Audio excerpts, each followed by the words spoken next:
Your relationship with money matters. I'm Michelle Perkins, and this is the Money and You podcast, where I will be breaking down your relationship with money, offering tough love money tips, and a money dating plan that will focus on lifting the barriers to success to help pave the way for better money practices and increased wealth. It's time to take control to live a limit-free life. It starts today. Hello, and welcome to the Money and You show. I'm Michelle Perkins, your host, and we have a fabulous guest today. We're going to talk about everything from lottery winning and all the way through career journeys and ideas and everything else. So very excited to have you here. Stick around. I have Terry Rich with me today, and he is going to be a marvelous guest. And I think we're going to just jump right in with him because he's got so many interesting stories and so much to say. So I'm going to tell you a little about Terry. Terry Rich is a successful CEO and president of 25 years who loves to engage and entertain audiences across the globe. During his appointment by 3 governors, his leadership increased lottery sales and profits by 50%. He also led the Blank Park Zoo to profitability from a $600,000 deficit while positioning it as the second largest attended attraction in the state. But his national insight on business, banking, gaming, TV production, marketing, and PR led him to success in his professional career and to his passion for public speaking. Oh, and he's also given away over $1 billion. Before that, he started 4 successful entrepreneurial businesses and has numerous national media appearances, including ABC, NBC, HBO, CBS 2020, CNN, CNBC, USA Today, and The New York Times, a movie host on Starz, and appeared as a panel guest on The Tonight Show. He is a disruptive innovator and entrepreneur with a drive for integrity and honesty. He's worked in the trenches, surviving new business trends, and had success with generational changes. Terry's keynotes are energetic, motivating, and perfect for an early morning lunch or after-dinner presentation. And Terry Rich has authored 2 books, The $80 Billion Gamble and Dare to Dream, Dare to Act. And we are honored to have him today as our guest, and we're going to talk right now about all kinds of fascinating things. So, Terry, thank you so much for being here. I'm so happy to have you. It's a pleasure. What a nice introduction. Thank you so much. You are so welcome. And I want to start with the lottery because Sure. That was so intriguing when I read your story, and it was one of the first things that caught my eye when we were first talking. It's a fascinating thing. Not many people, I personally have never met anyone with the inside story on how the lottery works. And but I use the example all the time of people who win the lottery and lose all their money, and that's sort of the example of how your money beliefs and your thoughts about money sort of sabotage your wealth building. So can you jump in and tell us a little about how you got involved in the lottery in the first place, and then also what you've seen with respect to people earning great wealth in a windfall like that? Sure. Well, obviously running a lottery is much different than running a zoo or helping with cable television and HBO and all of those. The lottery was a fun experience. I got a chance to see how people and what their motivations with money was all about, because in the day, and what I saw was, like you hear about everyone who wins a bunch of money and then they immediately lose it. But it really was probably about 50-50. And what I realized was, if you can't handle money prior to the time, if you don't handle money well prior to the time of winning the lottery, you're not going to handle it very well afterwards. So we always gave the advice, as soon as a big winner would come in, we'd get in a room and say, hey, look, or they would call us, say, we're coming in. We'd say, get a lawyer, get an accountant, and get a public relations person, because this is a big deal and you need as much advice as you can. And those that did those 3 things, they usually had pretty good results. Some already knew what they wanted to do, and they would set up, so they put aside a third for themselves, a third for their kids, and a third for outside public interests that they could deduct, so that they could, when they did it, they had as good a tax advantage as possible. And they seemed to do really well down the road because it was already put aside. The other thing, when we talk to winners, that we ask them, what would be your advice? Call us back, tell us what went well, and what would be your advice? Heard it more than once, and it was, I wish when I won it, I'd have just waited 30 days because I'd have still had the money, but I probably would have bought the red Lamborghini rather than the blue one. And I always thought that was fun, but I could pretty much tell when they walked in whether they would lose the money or not based on what their past history was with spending money. Yeah, fascinating. Really fascinating. Sounds like all the lottery winners should be assigned a coach before they before they There's no embark doubt on this about it. But new on the journey. other hand, I was real careful. We said, when you walk out of here with the money, we aren't going to call you. We're not going to bug you because I don't want the government involved in my money matters. So, we'll give you the advice that we've heard from other winners, but it's your money to spend because you were lucky enough to win it. And then the other advice on the front side is, don't be going to the bank account and taking out money. Use pop monies, use a certain amount of money. And if you lose it, forget it. Only spend money that you can lose. And if you can't afford it or you can't afford clothes for the kids, lottery's not the place to play. Don't play above your head, play with your head, as the old expression goes. I love that. That's actually really great advice. So, looking at you've had such a fascinating career journey. And, when you're talking about this, I would imagine people like I was are thinking, well, how do you get to be the head of the lottery in your state? So can you back us up to earlier times and tell us, a bit about your career journey? Sure. I grew up on the farm, and I think anytime I can hire a farm kid, I do, because you learn pretty quickly how hard it is to be out there scooping manure in the early days, or walking beans, as we called it. And as I grew up, I went to college. My dad said, get a good education, go to work for someone. When you turn 62, you'll get your Social Security and you're going to be happy. And you'll hear my story that I'll tell you that happiness doesn't happen when you make a goal. Happiness happens on the way to success. And my parents were very encouraging. I wanted to do something crazy, try something different, do this or do that. They always said, I don't know, but yeah, why don't you try it and tell us how it works? So let's figure out how to improve upon it. So I went to school, got into TV and radio, and all my buddies went to broadcast television, and they were starting this thing called cable television. And I raised my hand to help them out to get cable television started, and they couldn't pay me much, but they gave me these things called stock options. And over the years, that proved to be a pretty darn good thing. And through the years, there were many, many successes and failures, but on age 40, the Bass brothers took a run at our company. We were a New York Stock Exchange company, and lo and behold, we did a leverage buyout and cashed out at 40. And all of a sudden, I'm sitting here thinking, wait a minute, I'm supposed to be feeling this financially and all the rewards of being somewhat known, doing a lot of TV work. When I'm 62, what do I do now? And that's where the happiness happens on the way to success really hit me hard. A professor told me that in college. So once I got out of cable, I decided to start my own company. And so we did free HBO previews. I started 4 different companies, but the base company was doing you'd come home some night and say, oh my gosh, somebody's messing with our cable. They're showing us free HBO. Well, that was us. We'd turn off a basic cable channel and turn on HBO. You'd see a movie you like. And then as soon as the movie hit credits, we'd go, hey, by the way, we got a deal for you. If you'd like to get HBO in your home, call us right now.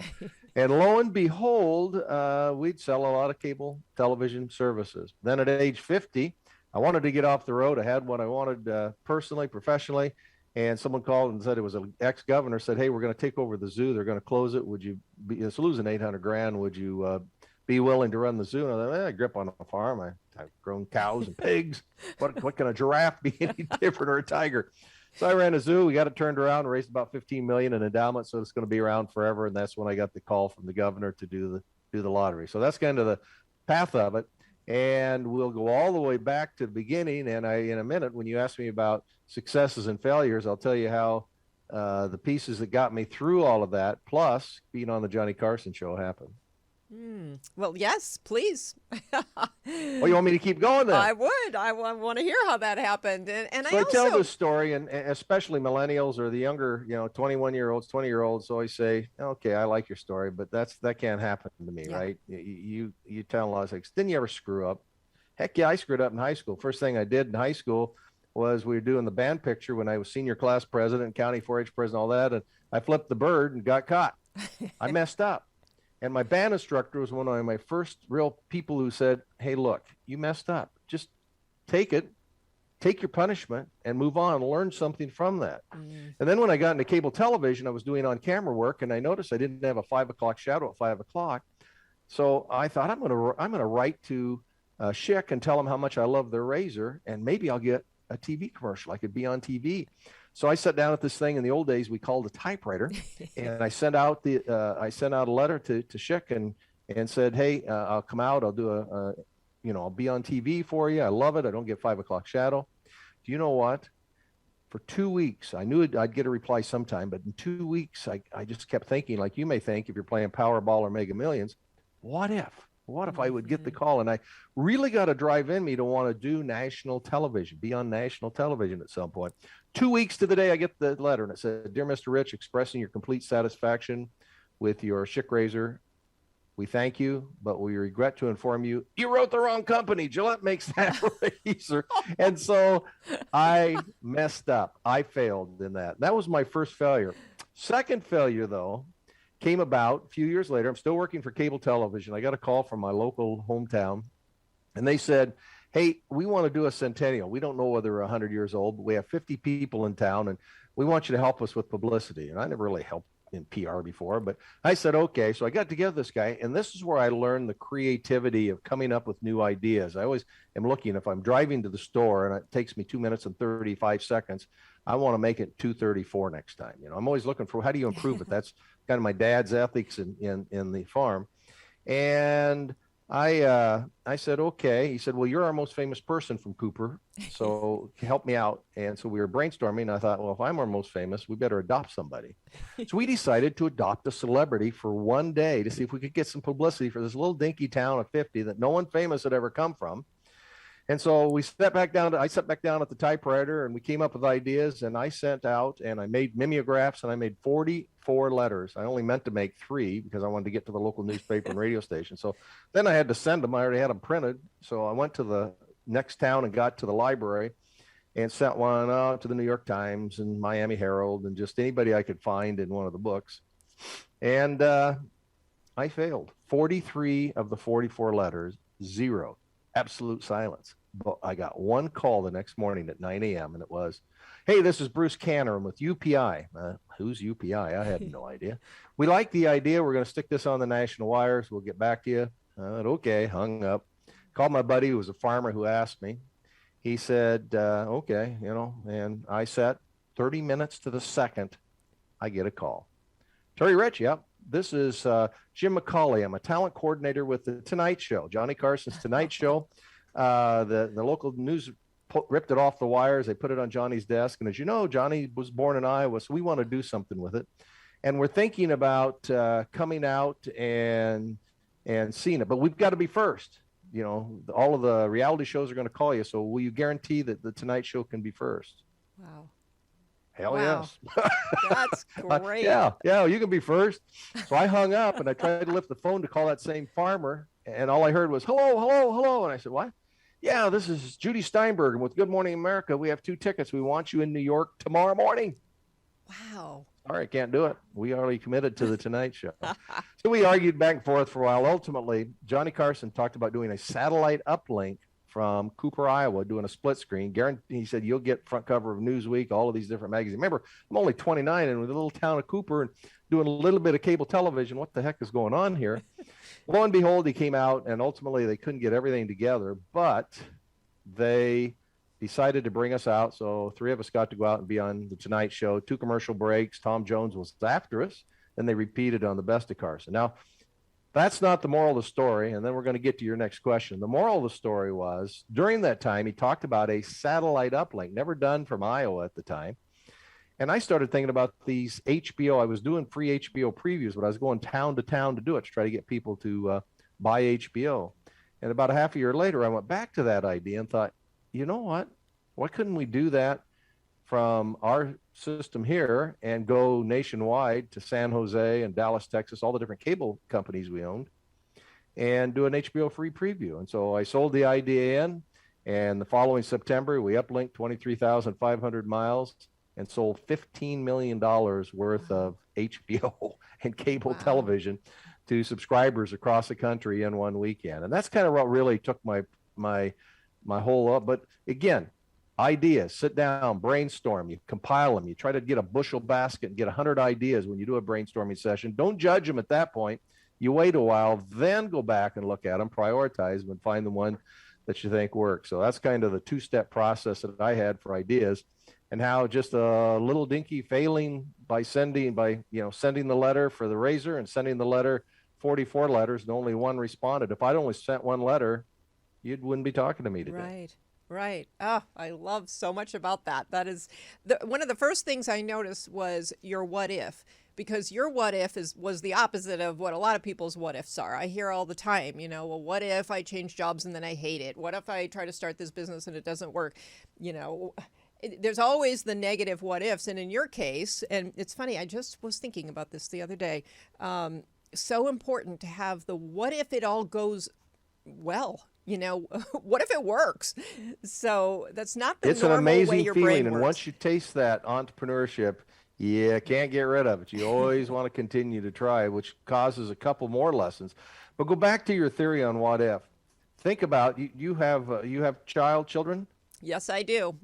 Okay, think about when they were 1.5. My granddaughter came over, and this is what I learned. She came over, she went over to the couch, pulled herself up, turned around and took a step, and what happened? Boom! Right in her face, right? Yeah. Well, did she quit? No. She turned around, got back up, took 2 steps and 3 steps, and of course she's running all over today. And how many of us get the $1 million idea and then try a little something and stumble once and it's done. I'm not going to do it anymore. So it's a really important concept that failure is just the first step to success. Yeah, it's a brilliant concept, and thank you for sharing that story, because your outlook is what everybody I think needs to succeed. Because, and you asked about kids. I have a 21 and a 24-year-old, and there are a lot of what if it doesn't work, and what if I go to school and it's a big waste of time? What if I there's so many of these all day long. So I love the way you're thinking about this, and I think that everybody should adopt that. And you want to find something that's fun to do. That's Right. the other thing to me. If you don't like what you're doing now, look for something else, because that's the real key in life. Yeah, I And love that. somebody asked me if I were back 21 again, what would I do?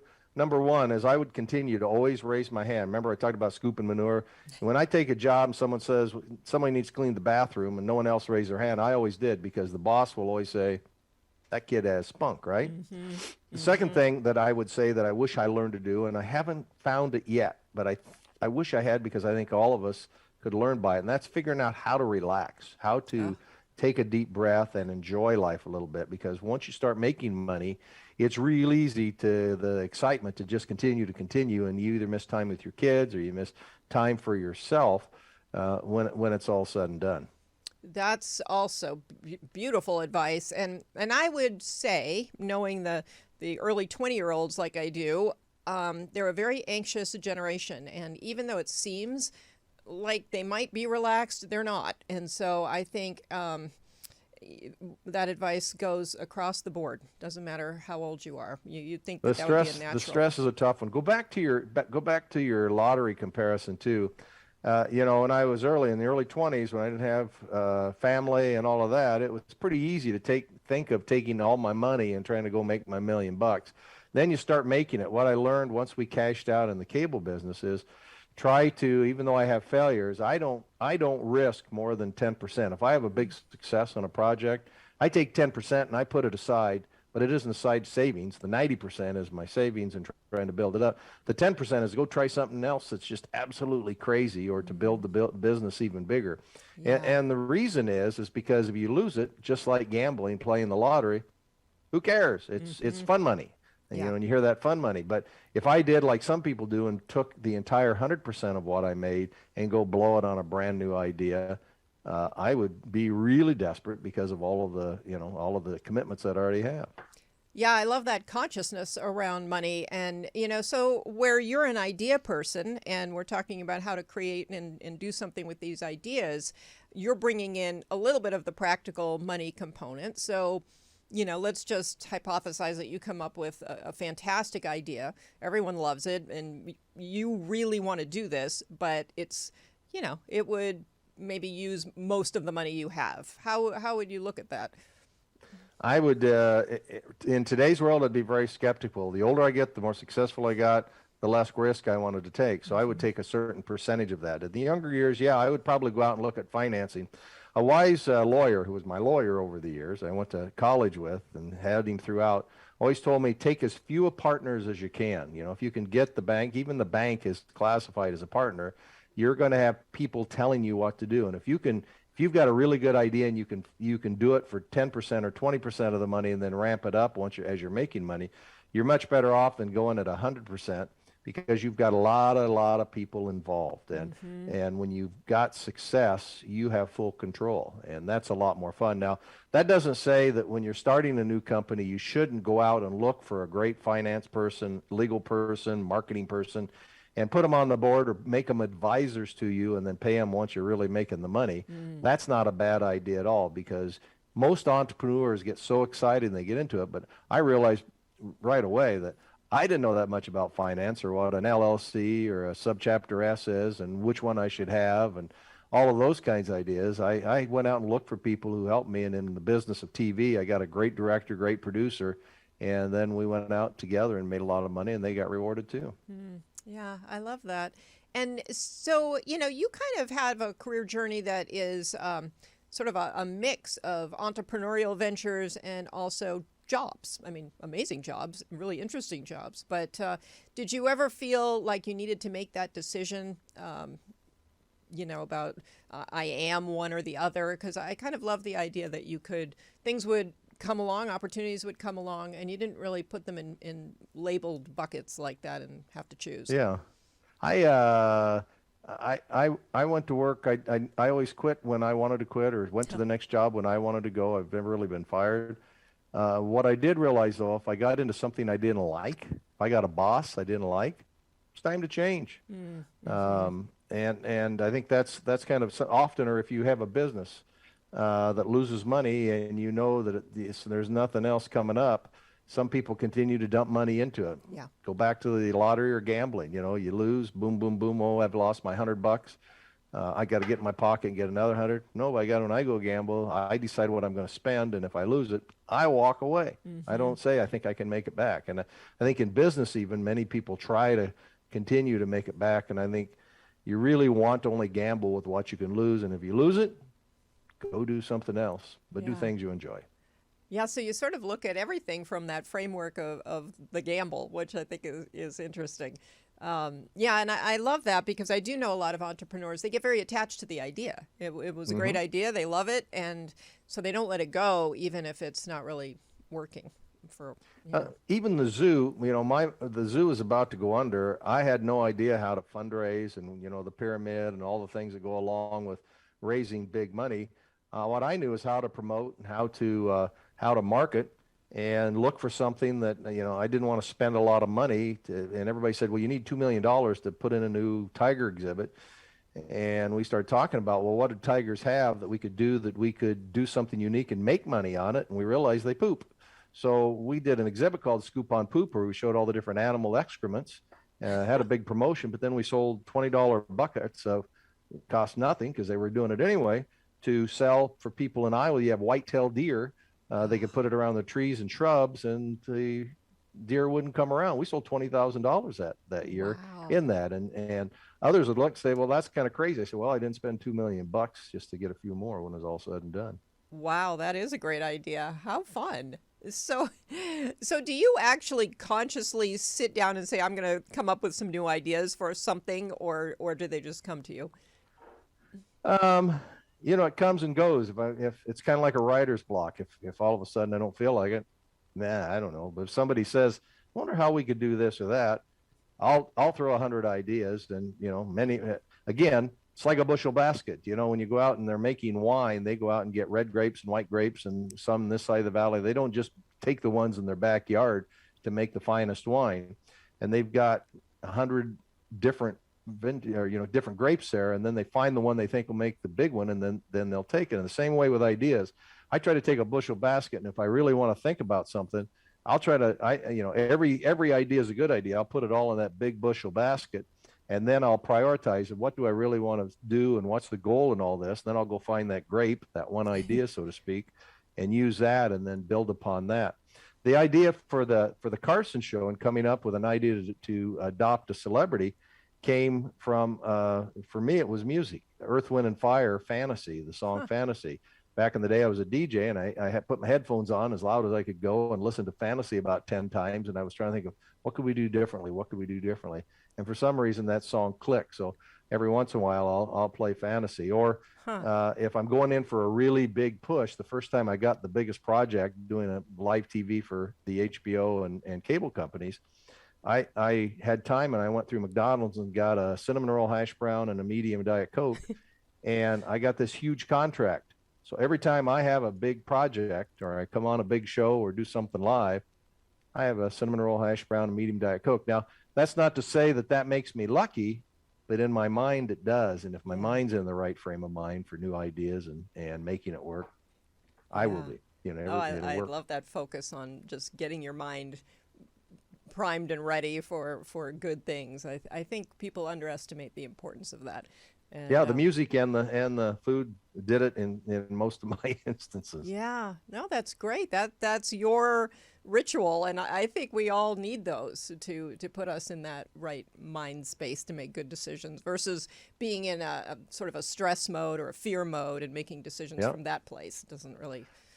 So you can see throughout my life, I've just given you probably, I don't know how many, 20, 30, 40 different, I mean, I bounce all over the place, all these different things that have happened as we try to give advice to help people take a look. I thought Damon John, I hosted an event with him recently, and at my old age, he came up with just a fantastic idea that he does. And that's every night before he goes to bed, he has a list of 6 things. And because he's so successful, it's not 6 things that he wants to do or do for someone else or use this new product. His is 6 things that he's going to do the next day for himself. And when he wakes up in the morning, he reevaluates it. So he is now taking it to the step of, I've made it. Now I've got to do things for myself that will make me profitable, make me successful and all that. And back to the zoo, because that worked, I got a request to help the Botanical Center. They were having the same problems, and they were trying to say what's going on. And I brainstormed with them. We got them 100 ideas, and I didn't realize there was somebody there from the paper, and they put this big editorial in the paper saying how to help the Botanical Center. And the first quote was, grow a marijuana display, or a Venus flytrap big enough to suck down a cow. Those were the big quotes. And they didn't take any of those ideas. I failed on those ideas, but they knew that if I didn't get fired by saying that craziest stuff, that they could progress. And then all of a sudden they got great ideas, and it's going strong here in Des Moines. Wow. I love it. Another thing that I'm hearing throughout this, which I harp on a lot, is just the connections and the people that were part of your life throughout, because I really feel like that's the other thing people underestimate. They think, well, if I have the right skills, I can do this or that, or, be found for a job or an opportunity. And that's part of it. But I always feel like getting out there, even the letters that you were sending, I mean, the more people you connect with, no matter how it's done, it can be any way of communicating. What would you say about that for people? No doubt about it. And doing the same way and trying to get the 100 names, try to find 100 friends and people that you respect that have already been successful. Success breeds success, no doubt about it. So, I got to work with the Ted Turners of the world, the MTVs of the world, the Nickelodeons. Everything we touched in cable television turned to gold. And that was amazing when we sold the company and I started my own company. I was doing work for cable television networks, how much that meant. And they weren't doing business with me. They were because they knew I had a skill for marketing, but they did it because we were good to them. We were buying their products and we did fair deals, always did fair deals. It wasn't like you're trying to hose somebody because it'll always come back to bite you. And so, I'm in a breakfast club, all the CEOs of big insurance companies and all that. And it's fun for them, fun for me, because we're not trying to do business. We're just trying to learn from each other, because everybody, when they get up and speak, says, well, I got Susie who's in Harvard and Jill who's in Yale, and Fred, well, he's not doing well. Everybody's got problems in their life. No doubt about it. And when you realize that, if you put all the problems out on a table, you usually take your own back. Yeah, that's great. Well, I am sort of guessing that you're not following your parents' advice with retiring at 62 and, just doing I don't know what. So what is I love people to talk to me about retirement because that's another thing. Just like the work world is changing so much, the whole concept of retirement I think needed to change and is probably changing. So Add what are that to your COVID. thoughts? So you think you're going to retire at 62, sit back, do a lot of traveling.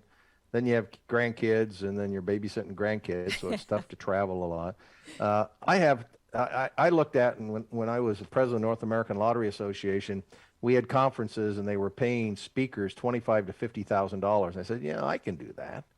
And so I started doing professional speaking. So I decide when I want to do it. I block off weeks I want to travel. And I travel the world, and they pay me. They pay for my flights, and then I try to take 3 or 4 extra days and look around. So I do that when I want to do it, and that's just an absolute ideal situation. But like you said, it's tough to give up to just sit here and rock for a while. I've got 2 documentaries. I'm working on TV documentaries. One was based on a show we did back in 1999, 2000 called Soccer Slam. I was looking for a TV show to have, so I had an asset because all of these free previews we were doing, I got paid, came home, but I didn't have anything that was worth anything after done. I just got paid for my services, work for hire. So we started Soccer Slam based on WWE, kind of. I looked at that and thought, well, why couldn't we do that for another sport, the whole professional wrestling? So we did it for soccer. Indoor full contact soccer. We had stuntmen who fought each other. The coach from this team was messing around with the girlfriend of the player of the other team. We had 2 balls going at once sometimes. We had brown cards for those that may have broke wind halfway through it was just absolute craziness. And we had so much fun with it, but I got busy with HBO and forgot all about it. And 6 months ago, theathletic.com picked it up, put it out, and I started getting inquiries to say, let's do a documentary on the making of Soccer Slam. So I think ultimately we'll get that out. You'll see that somewhere. And then, of course, the whole fraud of the lottery that we got into, that one will probably be something. So those are probably keeping me busy now. But you're right. It's tough just to take a deep breath and say, I don't want to do anything today. Yeah, yeah. Well, but I love that you're continuing on because, my feeling is having some, other purpose in life and really just being able to focus on those projects or ideas that you really want to focus on. I mean, you have the choice now. That's truly a limit-free life when you can just pick and choose whatever you want to work on. But and new still projects. I mean, some people like to take up painting, or you'll see retired folks do something completely different. I took up biking. It also helped my health and my mental health along with everything else. So, I think that's important and great advice, Michelle. Yeah, I feel like the older generation that I see who are still engaged in work are, well, for one thing, they seem like they stay very sharp, and they also just are enjoying, that time in their life so much more. Absolutely. Yeah. Yeah, great. Well, I'm excited about those documentaries. That sounds like an amazing new avenue, and maybe not really new, but something to focus on now. So It'll give me a chance to get to California and say hello in person. yeah. So I love meeting people via Zoom also, but it's really fun to interact, and you just yesterday we were with somebody in Miami and today in California, and it's just It's great. every day I get to learn a new experience, and that's what makes life really fun. Yeah, yeah, and people need the kind of information that you're sharing and the talks that you're giving. So, are the speeches that you're giving, are they similar? Are they helping people to generate ideas? What are you speaking on? Yeah, I have 2, and there'll be a third one if Soccer Slam takes off. We'll talk about the making of Soccer Slam, but the first one is Dare to Dream, Dare to Act, which is the 2-step process of coming up with new ideas. That's how we fill that bushel basket. We do that to a lot of marketing and people who are looking their company stagnant, and how do we come up and get everybody focused on one together. And the second one is the $80 billion gamble, and that's how the lottery ticket, 2 hot dogs and Bigfoot solved the largest lottery fraud in U.S. history. And that's the story, in my marketing and promotion. I never thought I would be part of an ethics and integrity investigation that went worldwide. And I do that around the world for banks and different folks and institutions. Can you give us a little hint about what that lottery fraud was about? Okay, let me see if I can do this because it's usually about an hour speech, but I'm going to show you how I'm going to do it in 90 seconds. So, a gentleman walks into a convenience store, buys a lottery ticket, and wins $16.5 million. But he didn't realize there's audio and video, as most stores have today. And he took it, gave it to his friend. His friend gave it to a friend in New York, who gave it to a friend in Canada. They then called us and said, "Send us the money, we'll send you the ticket." Ding, ding, ding, something screwy here. So we went back and forth, ultimately realized that a fraud had been committed because they wouldn't tell us who bought the ticket. They lied to us, and spent 3 years investigating, and ultimately found that a multi-state lottery employee, not working for us, but for a group, all of the lotteries in the U.S. that worked together, he was the one that programmed the computer that drew the ticket. And by the time it was over, we had 5 or 6 different states and jackpots and 50 computers that he had rigged. And we busted it. And most people don't get, and we busted it because we had the ticket. That was the big one. Remember, I said he bought it. 2 hot dogs. He bought 2 hot dogs, and his brother came up to testify and mentioned something funny about hot dogs. And it caught the Associated Press's eye, which then put it out nationally. And an FBI agent saw it and said, "Wait a minute, this guy's brother, we were investigating for money laundering." And then that cracked it open nationwide. And the brother was a Bigfoot hunter, and that's who he had buying the tickets, so that people didn't recognize his name. So I think that was about 90 seconds. But when it's all said and done, we got something that few people in white collar crime get. Because when you do an investigation like this, many people, even if you get a conviction, it's appealed and appealed and appealed, because we only had circumstantial evidence initially. But by the time it was done, we had it locked, stock, and barrel. We had so much evidence that all 3 pleaded guilty, and I got to see handcuffs go on, and up to 25 years for the main perpetrator. Wow, that's fascinating. Yeah. Fascinating to me that, so you don't just, the lottery doesn't just hand out the money without at least paying attention to the Some states process. do. There's 10 states that'll give it out. As long as you got the ticket, you get the money. But this one just didn't feel right, and it's back to integrity. I went to the governor and said, I have to spend a lot of money. We're going to investigate this. And he said, "Spend whatever, because I want the games fair and honest in the state." And I learned through the American Certified Fraud Examiners that there are 3 things that, if you have a church, your local church, your local school district, whatever, often you have somebody writing the checks and writing the purchase orders. If that's happening in your church, in your organization, in your business, you're ripe for fraud, because they have all the keys of the kingdom. And there's a triangle that the fraud examiners talk about. And the first thing is financial need. Now, we all want more money, right? But usually somebody has a gambling problem, a drinking problem, a divorce, kids are messing up, and they have this urgent desire to get money. But that still doesn't make them want to steal. The second one is opportunity. You have to have the opportunity, like writing the check and doing the PO, also having all the keys of the kingdom to do it. And if that's the case, then you've got 2 of them. But the third one is the hardest one as a manager or an investigator to find, and that's, what's the rationale? At what point do you say, "I know this is illegal, but I'm going to do it anyway"? And most of the time, it's an employee who says, "They worked me too hard," or "I deserve this," or "I'm in such desperate need. I've got, I'm gambling debt, or I'm drinking. I've got to take some money, and this company makes so much, or this church makes so much. A little won't hurt." And then they take a little more, and ultimately busted. So I learned a lot through it from an ethics standpoint. And that's kind of the lesson in life that I try to get out there, because I don't ever want anybody else to have to go through what we went through to get this investigation and get this guy in prison. I don't want to put people in prison.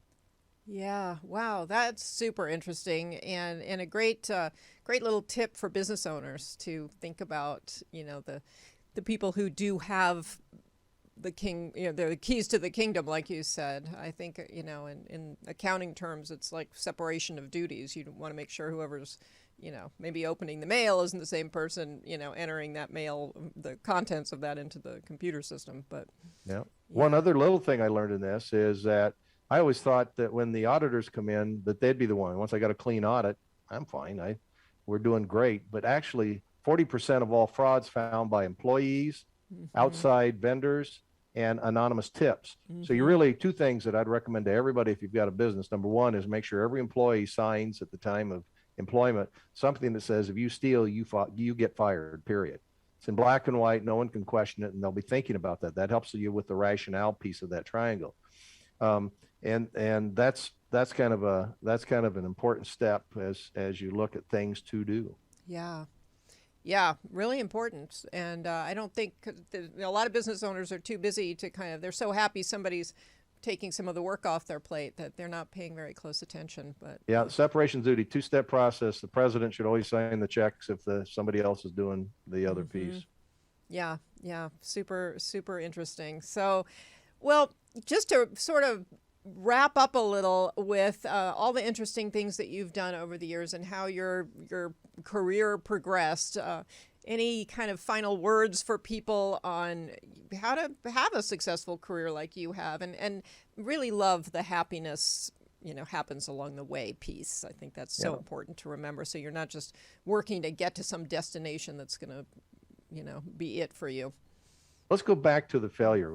I think that as happy as I try to be, I got it from my family. My family, they were encouraging. I think more you can encourage your kids, your coworkers, tell them thank you.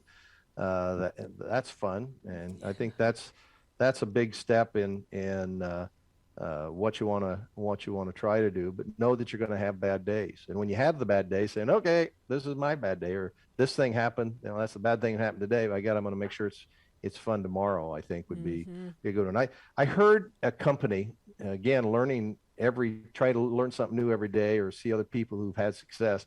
Life is Good. They do t-shirts, kind of the stick man. I heard them talk about how they had all these 20-year-olds, brand new employees, young entrepreneurial, they're going strong.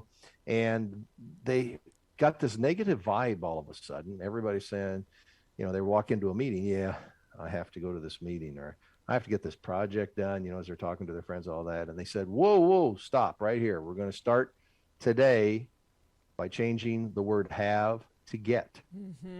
So when they walk in, yeah, I get to go to the meeting. If you say I get to go to the meeting, it means that you're excited, you're employed, you're getting money for doing this. It's going to be cantankerous, but yet it's still going to be fun, and I get to be part of it. Yeah. And if you ever hear people saying I have to, and you can change the word get, they said just immediately it changed the whole company vibe from negative to positive.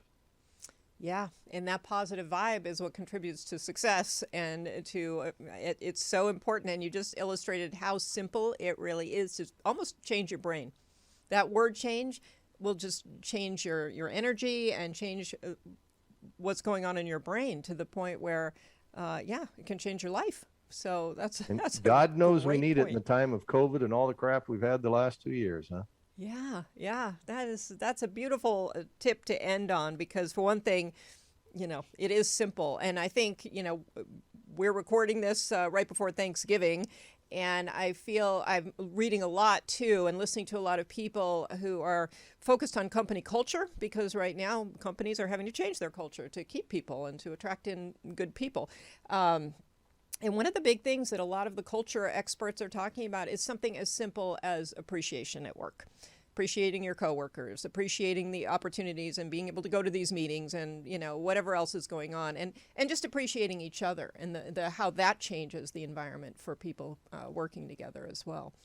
So, yeah, so I think I always leave the show with a tough love money tip, something for people to work on in the next week. I think I'll maybe defer that to you and see if you have a money tip for people. Well, I think number one is, as little of debt as you can. If you borrow, of course, today's money society, you can borrow at awfully low rates, but it's pretty nice to have your own money and not owe anybody anything. I never like to have debt. And so that was a Dave Ramsey that I heard in it, and I just think it's great advice. The second is, if you're going to gamble with something, gamble with a set amount and an amount you can lose. And if you lose it, be done. I think those are the two tips I would have, except for saying void or prohibited. Remember FDIC. Yeah, thank you. Those are great, and I really love the idea of pulling out a certain amount and just making that conscious decision that this is the gambling money. It might be a big win. It might be, I might lose it, but this is the amount. So that's brilliant. Yeah. Well, Terry, thank you so much for being here. This was great, and I feel like you shared so much. I hope people will listen and actually re-listen to take a few notes on some of the things that you said, because depending on your situation in life, you pretty much offered something for everybody. So, well, that bushel basket, I think we bounced all over the place trying to fill that bushel basket up with a lot of ideas, and there may be one or two. All you need is one or two new ideas that make you smile and take you the next step, and then we all have a winner here. So on the Thanksgiving week, I say thanks to you for letting me have a chance. Oh my gosh, thank you so much. It was a pleasure, and yeah, we'll look forward to hearing about the documentaries and whatever else, any other new ideas that you come up with. I'm sure there will be plenty. Hey, you want $1 million idea before we leave? Yes, of course.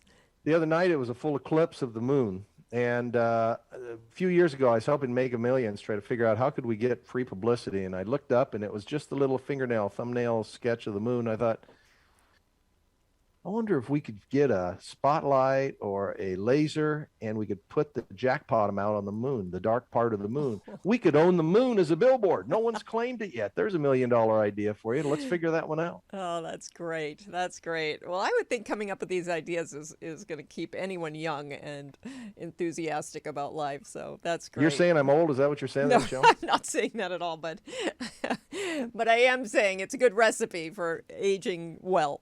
Absolutely. Yeah. Okay. Well, Terry, thank you so much. I really appreciated you being here. And listeners, thank you so much. Please join us. We're live streaming every Monday night at 7 from ubngo.com, and then you can find the conversation on any of the podcast platforms that you listen to, and the Limit Free Life YouTube channel and Facebook group. So thank you so much for being here. We love having you, and love for you to subscribe to the show and hear more of these wonderful guests like Terry Rich today, and with all kinds of great information and insights and really just uplifting conversation to help you feel like you can achieve what you want in life and live a more limit-free life. With that, we'll see you next week.